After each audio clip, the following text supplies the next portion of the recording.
Şöyle кетип баратат да. Эми ысырапкорчулук деген бүгүнкү күндө биздин турмушубуздун ажырагыс бөлүгү катарында болуп калдык десе так болот да. Анан бул качан башталды, кандай болуп кетти дегендин так жообун бүгүн бере албайбыз. Анткени буга көп мезгил өтүп кетти. Советтер Союзунда деле бир аз бар болчу. Андан кийин эгемендүүлүктөн кийин бул маселе менин жеке пикиримде абдан өөрчүп, өнүгүп кеткендей болуп калды. Бир четинен биз бул эгемендүүлүктүн тушунда кыйын экономикалык кырдаалда жашап атабыз, оор жашоодо болуп атабыз деп чынында жашообузда көп оорчулуктар болду да.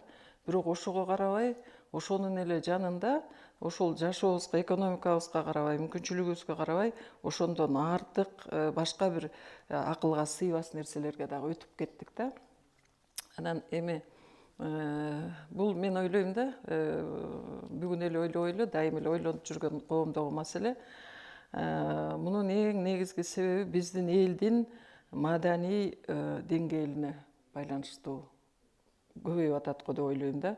Анткени барып келип ошонун аткаруучусу, ишке ашырган эл болуп атат да калктын өзүндө. Ошондуктан жана сиз айткан куру намыс, анан кийин эл эмне дейт деген нерселер баягы ошолорго мындай зирек мамиле жасабай, жоопкерчилик менен мамиле жасабай, ал жагы да бар да, куру намыс деген баягы өзүнчө бир неме кылып алып, эталон кылып алып, ошол жагдайда көбүрөөк мындай көңүл бөлгөнүбүз бул биздин ошо өзүбүздүн деңгээлибизге, маданий деңгээлибизге, рух деңгээлибизге байланыштуу нерсе деп ойлойм. Анан экинчиден биздин ата бабаларыбыз мындай күнүмдүк турмушубузда деле ойлосок, Советтер Союзунда деле ойлосок, мындай бир өтө көп ысырапчылыкты жол берген эмес да. Мисалы үчүн мурда биздин ата энелерибиз жакшы жашаган деле, колунда бар ата энелер деле бир эки үчтөн көйнөгү, бир эки үчтөн кийими, баягы зарылчылыгына жараша гана оокат күтүшкөн. Мисалы үчүн үй тирилигиндеги нерселерди деле, башка нерселерге деле өтө зарылчылыгына, муктаждыкка жараша гана ошону гана канааттандырып, анан ошого жараша күнүмдүк турмушун уюштурган. А бүгүн болсо, мисалы үчүн элементарный эле бир нерсени айтайын. Идиш аяк эле мен аял киши катарында бир топ эле жетиштүү идиш аягыбыз болсо дагы жыйнай бермей адатыбыз бар да.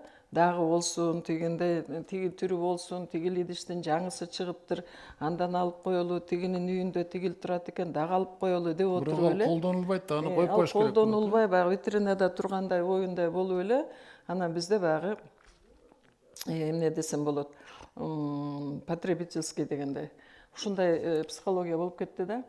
Анан ошондуктан эми биз сөзсүз өсүшүбүз керек. Мурда баягы жакшылык жамандыкта бир айылдын эли чогулуп, бир топ идиштерди ортого салып, ошону менен эле эл тосуп, ошону менен эле коноктошпойчу.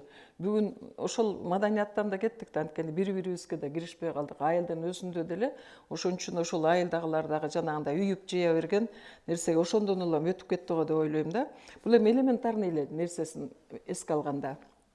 Ал эми чоңураак масштабты эске алганда, кечиресиз, ошол мына идиш аякты жыйып коюшту. 10-15 жылда пайдаланылбайт. Пайдаланылбайт. Келип кеткен кишилер үчүн жыйнады да андай. Ооба. Көрсүндөр. Да.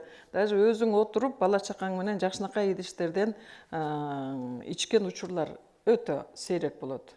Кээ бир үй бүлөдө такыр эле ичилбейт. Ошо конок келмейинче чаң басып эле тиги немеде тура берет да. Демек биздин эл башкалар үчүн жашап жүргөндөй болуп атпайбы? Ооба, ошол жагы. Өз үчүн жашабай? Өз үчүн эмес, башкалар үчүн жашаган бул бар биздин психологияда, Мунун жакшы жаман жагы барбы? Сөзсүз да. Бир жагы намыска байланышса керек. Экинчи жагы муну ашыкпаш чыгымдарга алып келет да. Ашыкпаш чыгымдарга алып келет. Анан экинчиден мындай да, адамдын ошол үйдүн анан деги эле мындай элибиздин ички маданияты көтөрүлбөй аткандан улам болуп атат. Мисалы үчүн ошону ар бир үй бүлө, ар бир инсан, ар бир жаран өзү ошого